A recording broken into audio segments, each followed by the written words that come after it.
how do you respond when someone proves you wrong? Have you ever had that happen to you? I'm sure you've never been proven wrong about anything. Well, it happens to me a lot. And I think that's mostly because I have a very smart wife. I remember one time I was arguing forcefully that tulips, the flowers, got their name because they resembled two lips pressed together. Megan told me that was ridiculous and proceeded to point out that the spelling of tulip was not based in English because two is spelled T-W-O. So I retorted, spellings in English weren't regularized until after the 17th century, so maybe it used to be spelled T-U. And it is actually derived from two lips. So she again told me I was wrong and went to look up the etymology online. Google proves us wrong many times. And so she went and looked it up, and sure enough, it came into the English language from French, not the English words two lips. Now, I was sensing impending defeat, but not wanting to be defeated yet, I decided to try a different tack. And I said, well, yeah, maybe it came in that way, but if you look, there's an earlier source into French from Persian and all the way back, Turkish and then Persian before that. And so maybe the reason why it stuck in the English language is because it looked like two lips pressed together, and it sounded kind of like that in these other languages. So she then went on to look at the etymology and informed me that it was actually derived from the word for turban, because when the petals open, it looks like a turban, not because it resembles two lips pressed together. And thus ensued a 2-hour research project attempting to vindicate myself and prove her wrong. Some people just don't know when to admit that they're wrong. And I'm one of those people. But humans have an incredible capacity to deny the truth. As my old boss used to say to me, denial is more than just a river in Egypt. Yeah, that's a groaner. That's a dad joke. And even when you present somebody with indisputable proof, people will still often deny the truth. It's one of my biggest frustrations in life, and honestly, probably my wife's biggest frustration with me. And as my wife will tell you, it's good sometimes to admit that you're wrong. And I'm sure all of us have had those conversations with that one stubborn person who refuses to see the truth because of their political allegiances or other loyalties, or just because they hate being proven wrong. Sometimes people can seem willfully blind to the truth, despite the proof. And at first, I think we can read this account of Thomas as if he's one of these willfully stubborn people who refuses to believe the testimony of his closest friends. I mean, this is no longer just an empty tomb that we talked about last week. Now, by this point, his closest friends have all seen Jesus, the real resurrected from the dead Jesus. And they have all personally testified to Thomas, "We have seen the Lord." They've all told him this. But Thomas does not believe them. Thomas responds with what Megan was talking about, this perfectly reasonable evidence-based test. Unless I see in his hands the mark of the nails, unless you show me someone who is Jesus and has the mark of the nails in the hands, then I'm not going to believe. But then he decides to get a flair for the dramatic, and he adds, "And place my finger into the mark of the nails, and place my hand into his side." That's pretty gross, right? Pretty gross. I think we could all agree on that. And then Thomas utters the words that give him a bad rap for the next 2,000 years. He says, "I will never believe." And from that time forward, doubting became synonymous with Thomas. But that isn't the end of the story. Because the reality is that once he's presented with the evidence, he does believe. He isn't willfully stubborn in the face of clear evidence, like I was about the tulips. Instead, when Jesus shows up, Thomas exclaims, "My Lord and my God." Thomas's statement about Jesus is not a given. He could have, started slapping himself in the face, trying to wake himself up. He could have run screaming out the door, afraid that it was a ghost. He could have done any number of things. But he doesn't do that. He has faith in that moment. He believes that this really is the Jesus that he followed for 3 years. This really is the Jesus who came out of the tomb that his friends testified about. He has a real faith in Jesus. And this exclamation that kind of bursts out of him when he realizes that it really is Jesus back from the dead, when he says, "My Lord and my God," this is the bedrock of our faith as Christians. He's the first person to identify Jesus as God. You probably didn't hear this in the children's sermon, but I can't remember actually who said it now. I think it was maybe Magnolia, but she said, God came back from the dead, right? And Megan said, yes, Jesus came back from the dead. But she was actually onto something there. She understands that Jesus is God, and that for us is not a revolutionary idea. Many of us, when we hear Jesus, we just take it as like, oh, another word for God. But that is absolutely revolutionary for the disciples. And Thomas is the first that says, this isn't just a man. This is God in the flesh before me. An incredibly faithful proclamation. Now, you might say to me, okay, sure, but Jesus is standing right there in front of him. How hard is it to believe when you have the evidence standing right there? And that seems to be Jesus' point, right? He says, "Blessed are those who have not seen and yet have believed." But is Jesus saying that Thomas has no faith at all? I don't think so.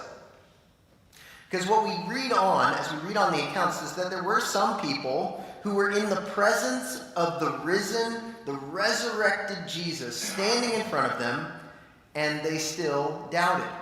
For example, just before, in Matthew 28, just before Jesus is about to ascend back into heaven, when they're standing up on a mountaintop, it says that they worshipped him, they meaning the disciples, they worshipped him, but some doubted. Some doubted. They had the risen Jesus standing right there in front of them, and they still had some doubts in the back of their mind. I've always sort of identified with that scene. That's really been, the Lord really spoke to me powerfully through that when I was memorizing the Great Commission. That's from the Great Commission. That's when Jesus says, go, into all the world and make disciples of all nations, baptizing them in the name of the Father, Son, and Holy Spirit, and teaching them to obey everything I commanded you. That Great Commission statement, that's what comes right before it, is that they were worshiping him and some doubted. And I've always related to that because that's been my experience. I worship the Lord. I lead a congregation in worship of the Lord, but I still have doubts sometimes. I have questions, unanswered questions. I've experienced the Lord's power and presence. I've had incredible experiences in my life, but I still doubt sometimes. I doubt God's provision. I doubt whether he's going to take care of me and my family. I doubt whether he's really present with me all the time. I doubt his ability to transform really difficult circumstances. I can tell you, I've been praying a lot for Ukraine, and I have doubts about whether he's going to transform that situation. I worship and doubt at the same time. Faith is messy because it's a relationship, and one half of that relationship is me, and I'm messy. And the reality is, I've been very privileged to have experiences of God's presence and power. Some people never have that. They never have had those experiences of God's power and presence. And I think that's what Jesus is saying here. It's not that Thomas has no faith because he doubts the testimony of his friends. If he had no faith, well then he would have never gone back to hang out with those disciples again. It wasn't exactly a safe place to be. Their leader had just been crucified by the Romans. They're hiding behind a locked door, meeting at night, trying to hide out. The fact that Thomas shows up there shows that he has something that he believes at least. He's still hanging out with his people at risk to his own life. He has some measure of faith still. So he hasn't completely walked away from faith. He's continuing to stay in relationship, to keep struggling to understand what his friends are trying to tell him. But Jesus is saying that there's a difference between faith that's based on evidence of God showing up and a faith that trusts even when it seems like God doesn't show up at all. And this is something that we often, I think, get wrong in the church, and maybe even in particular in the American church. I think we tend to sort of idolize and look up to those people who have all these powerful, amazing experiences of God's power and presence. And then we kind of look down on the people who struggle and wrestle. But what Jesus is saying here is, blessed are those who haven't had the breakthrough miracle. Blessed are those who are still struggling with the woundedness and brokenness of this world, but still cling to belief, still trust and believe and have faith, who don't give up on faith just when things get hard. The Jobs of this life can make us uncomfortable. They can make us uncomfortable. Just like I'm sure Jesus made the disciples uncomfortable when he showed up wounded. How uncomfortable must that have been for the disciples? Jesus came back from the dead, but he still has wounds in his body for all eternity. Our heroes of the faith should be those who continue to trust God even when they are wounded greatly by this life. And notice that Jesus doesn't actually reject or rebuke Thomas for his initial disbelief. Jesus graciously, as Megan pointed out, provides the evidence that Thomas demanded. He says, put your finger here. Reach out your hand and put it in my side.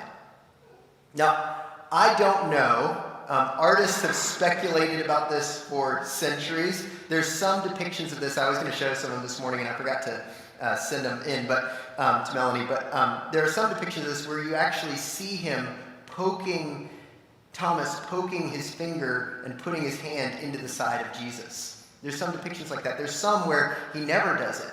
I tend to think that he didn't actually do it. I don't think he actually stuck his hand in Jesus' side. I don't know that for sure, but I just have to think that when he's standing there face to face with Jesus, that he starts to realize how silly and foolish his grotesque demands had been. And perhaps it will be like that for us too, for all of our unanswered questions that we had in this life. Perhaps when we get to the end of our lives and we're face to face with Jesus, perhaps the demands that we had upon God for proof to show up to do things will seem a bit silly and foolish. I don't know. But I wonder about that from this scene. Perhaps like Thomas and Job, we'll realize that some of them at least had been silly and foolish demands that we made of the Lord. In the face of the resurrected Christ, permanently wounded with nail marks in his hands and the gash in his side, perhaps some of our demands fade in importance.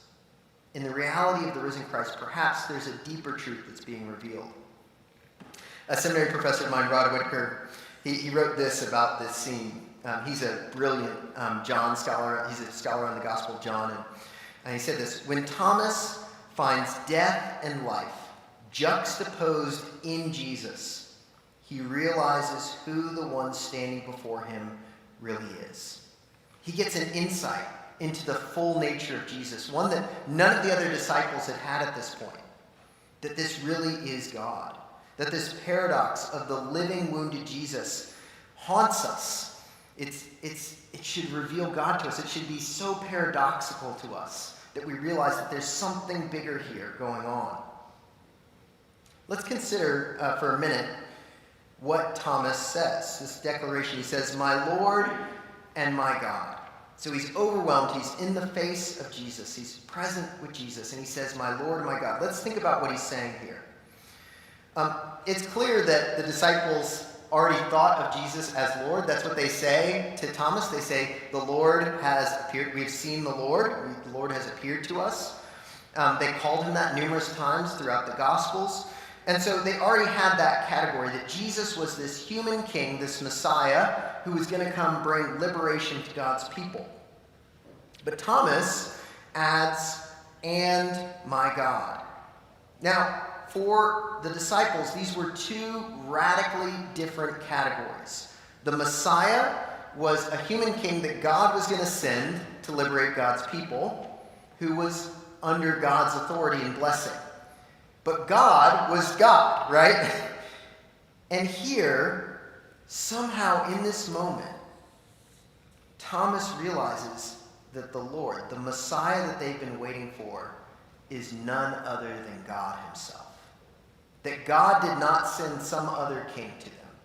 God came himself as their king. He came himself to be their king, to rule over their lives, to be present with them, to be wounded for them. And after this revelation, Megan mentioned this, Thomas becomes an amazing missionary. One of the most successful church planting apostles that we have. He goes to India, he wins many converts. And those converts that he wins in India, he could say to them, "Blessed are those who have not seen and yet have believed." They never saw Jesus. They didn't get to meet face to face with Jesus, but they believed because of Thomas. These churches continued on for over 1,000 years. In fact, there's a story about when the Portuguese arrived at the end of the 15th century. So 1,500 years later, 1,400 years later, the Portuguese are showing up in India. And there's all these different pagan religions. You know what India's like. Lots of pagan religions. And they show up, and all of a sudden, they start telling people about their Christian faith. And they go, "Oh, we know about this Christian faith. That's those people over there." And they go and discover that there are these churches of Christians that have been worshiping for generations, for over 1,400 years, have continued to worship Christ and witness in that place. And you know what's interesting about that is we don't have any other churches that were established by the apostles that survived. Now, those churches went on to plant other churches that survived, but it's only Thomas's churches that survived. The original 7 churches that he planted that survived for 1,400 years. That's amazing. Jesus says, "As the Father has sent me, even so I am sending you." As the Father has sent me, even so I'm sending you. Thomas took that seriously. He said, just as Jesus was sent to us by the Father, I am sent to go. I am sent to go. Thomas trusted so fully in the resurrected Jesus that he laid down his life, just as the Father sent me, just as I am laying down my life, who was wounded to bring me healing. Amen.